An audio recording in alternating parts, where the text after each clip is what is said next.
Good morning everybody and welcome to the Assembly for week 4. Firstly, can I thank you for all the messages I have received about my bunny and also telling me how you've been sharing at home. There's been some great ideas. As for the bunny, I'm afraid that's all that's left now. However, I can promise you I did share my bunny. Can you remember the value? Compassion. And this week we're thinking about compassion for our neighbours in need. So who are your neighbours? If I think about that, I've got neighbours to one side of the house. I've got neighbours to the other side of the house. If I go down my garden and look over the fence, I've got neighbours to the back of my house. And if I go out to the front door, I've got neighbours opposite. In the Bible, Jesus was asked the question, who is my neighbour? But he gave an unexpected answer. If you go to the Bible, you go to the New Testament, and you go to Luke chapter 10, you'll find the story of the Good Samaritan. And Jesus used that to help answer the question. Look it up later. I'm going to use a different story to help answer the question today. And it is a story of the smartest giant. I've got it here. Okay. The Smartest Giant in Town by Julia Donaldson and Axel Scheffler.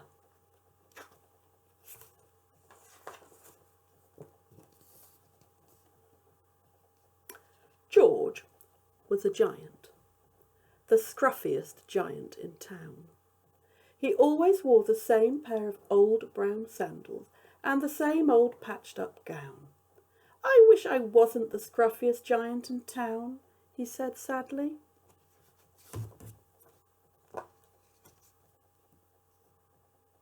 But one day, George noticed a new shop. It was full of smart clothes. So he bought a smart shirt, a smart pair of trousers, a smart belt, a smart stripy tie, some smart socks with diamonds up the sides, and a pair of smart shiny shoes. "Now I'm the smartest giant in town," he said. George left his old clothes behind in the shop. He was about to go home when he heard a sound. On the pavement stood a giraffe, who was sniffing sadly. "What's the matter?" asked George. "It's my neck," said the giraffe. "It's so very long and so very cold. I wish I had a long, warm scarf."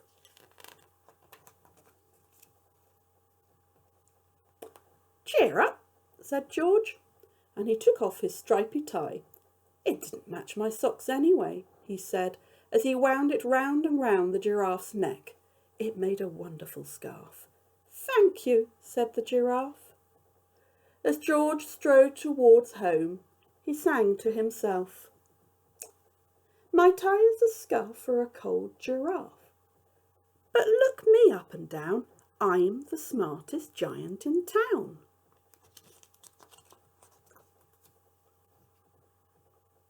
George came to a river.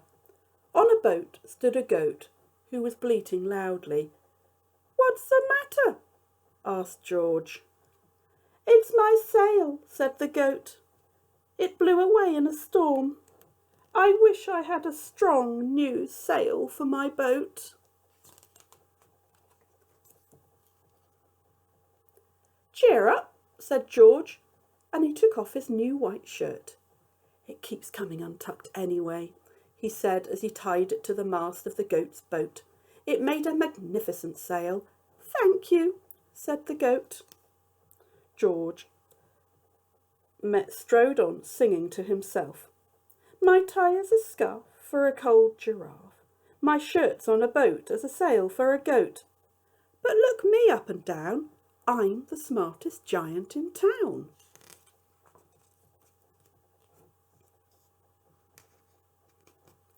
George came to a tiny ruined house. Beside the house stood a white mouse with lots of baby mice. They were all squeaking.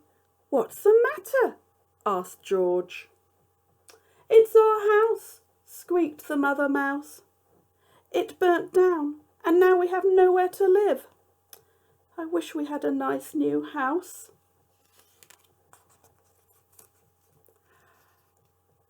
"Cheer up," said George, and he took off one of his shiny shoes.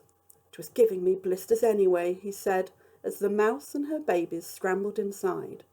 The shoe made a perfect home for them. "Thank you," they squeaked. George had to hop along the road now, but he didn't mind. As he hopped, he sang to himself. "My tie is a scarf for a cold giraffe. My shirt's on a boat as a sail for a goat. My shoe is a house for a little white mouse. But look me up and down. I'm the smartest giant in town." George came to a campsite. Beside a tent stood a fox, who was crying. "What's the matter?" asked George. "It's my sleeping bag," said the fox. "I dropped it in a puddle. I wish I had a warm, dry sleeping bag."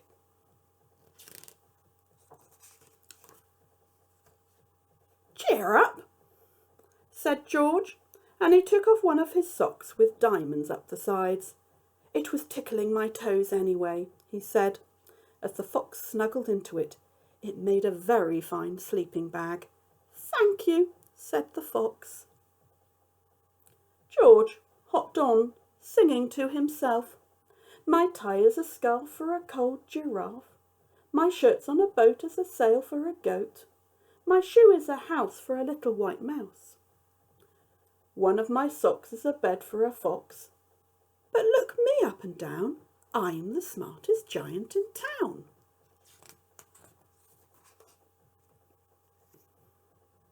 George came to a big, squelchy bog. Beside the bog stood a dog, who was howling. "What's the matter?" asked George. "It's this bog," said the dog. "I need to get across, but I keep getting stuck in the mud. I wish there was a soft, dry path."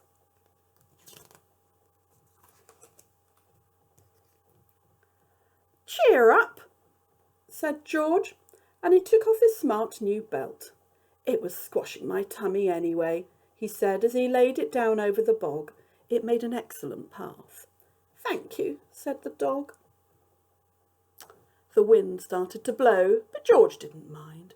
He hopped on, singing to himself. "My tie is a scarf for a cold giraffe. My shirt's on a boat as a sail for a goat.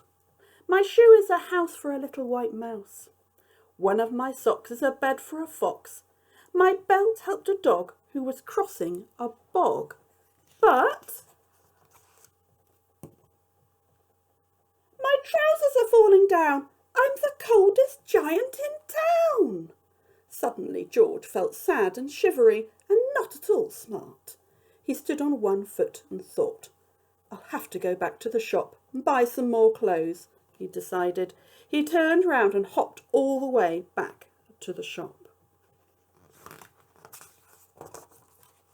But when he got to the shop, it was closed. "Oh no," cried George. He sank down onto the doorstep and a tear ran down his nose. He felt as sad as all the animals he had met on his way home. Then, out of the corner of his eye, he saw a bag with something familiar poking out of the top. George took a closer look. "It's my gown," he yelled, "my dear old gown and sandals." George put them on. They felt wonderfully comfortable.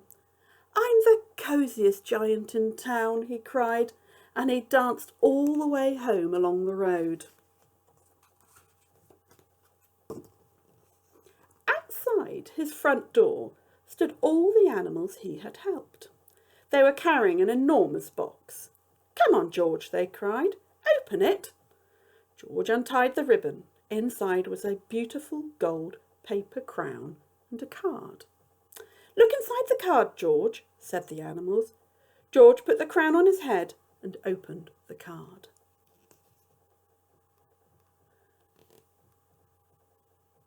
Your tie is a scarf for a cold giraffe. Your shirt's on a boat as a sail for a goat. Your shoe is a house for a little white mouse. One of your socks is a bed for a fox. Your belt helped a dog who was crossing a bog. So here's a very fine crown to go with your sandals and gown for the kindest giant in town. So, does the story help answer the question? Who do you think your neighbour is? Jesus answered that your neighbour is anyone who needs your help. The giant showed his compassion through his kindness to the animals, helping them by sharing his clothes. At the moment, we're all having to keep apart, so it might seem a bit tricky to help anyone.